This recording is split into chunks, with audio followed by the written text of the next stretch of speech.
Things in the Land of Oz weren't merely strange. They were aggressively, mind-bendingly confusing. It was less a magical kingdom and more a chaotic cosmic accident waiting to happen. You had the Witch of Ozz, who was somehow both radiant and terrifying, and possessed an almost unnerving sense of punctuality. She'd show up exactly on time for every magical duel, every curse pronouncement, every minor inconvenience. It drove everyone nuts. Then there were the two rival wizards, bickering over magical real estate like it was the last beachfront property on Earth. The Wicked Wizard of the West was your classic villain, obsessed with ultimate power, dark magic, and a dramatic cape that constantly got caught indoors. He wanted to rule everything, control everyone, and probably install some very questionable interior design choices in the Emerald City. On the other side, you had the crazy Wizard of the East. His ambition wasn't power, but true love. Specifically, he was convinced he was destined to be with the witch, who had, for the record, absolutely not signed up for that. She had a restraining order filed, but since it was written on a gingerbread scroll, he just ate it. His romantic gestures usually involved enchanted singing frogs and bouquets of talking Venus flytraps, which did not improve his chances. And amidst this magical soap opera, you had the supporting cast, each with their own bizarrely specific needs. The Tin Man wasn't just looking for a heart. He was desperate for one, carrying around an empty chest cavity that echoed every time he hiccuped. He'd tried everything from a ticking clock to a wind-up mouse, but nothing felt quite right. The Scarecrow, meanwhile, had a perfectly functional brain but was obsessed with his appearance. He didn't want a new brain. He wanted fabulous hair. He believed a glorious mane would complete his look and finally get him on the cover of Scarecrow Vogue. And then there was Alice. Poor Alice. She had clearly taken a wrong turn at the rabbit hole and wandered in from an entirely different franchise.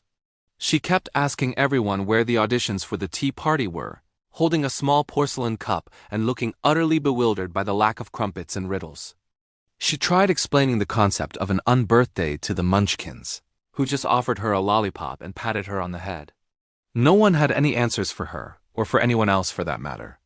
They only had opinions, and none of them were useful. It was a land of pure, unfiltered chaos.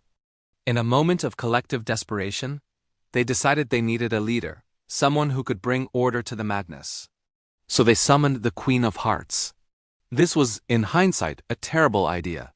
She stormed down the yellow brick road, her face the color of a ripe tomato, screaming orders and threatening decapitation for the slightest infractions. She tried to have the flying monkeys arrested for violating airspace regulations and demanded the Munchkins form a proper, orderly queue. This didn't actually fix anything, but her sheer volume and fury slowed the panic down long enough for the next phase of insanity to begin. Just as the Queen was sentencing a field of poppies for being, offensively, cheerful, a shimmering portal tore open in the sky. Willy Wonka teleported in, looked around at the chaos, checked his golden ticket, and realized he was in completely the wrong film. With a shrug and a tip of his top hat, he teleported out, but not before accidentally leaving his minions behind.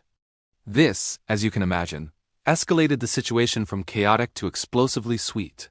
The minions, delighted by their new surroundings, immediately started causing candy-related damage, turning lollipops into makeshift grenades and repurposing broomsticks into highly unstable jetpacks.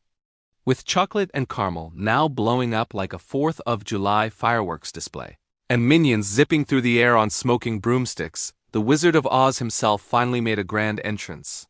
He took one look at the sugary pandemonium, declared himself the rightful ruler, and then promptly forgot why he was there.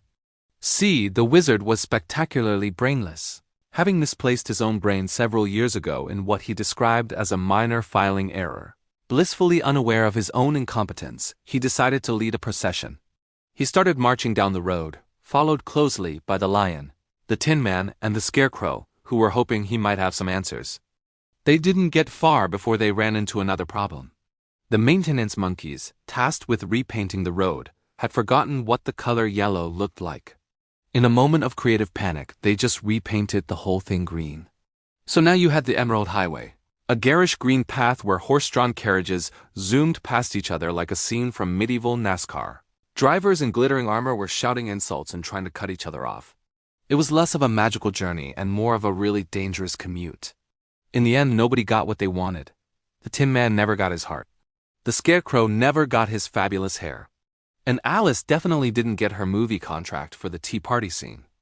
But as the sun set over a landscape littered with candy wrappers and discarded jetpacks, they all looked at each other and agreed it was just too exhausting to keep fighting. So they formed a highly dysfunctional, but weirdly supportive, family. They shared snacks, watched the minions try to teach the flying monkeys their language, and made a solemn vow to never ever let anyone make a film adaptation of their story. And somewhere, critics worldwide breathed a collective, grateful sigh of relief. Thanks for watching. If you enjoy tales of absolute nonsense and crossover chaos, make sure to like, subscribe, and hit that notification bell for more. See you next time.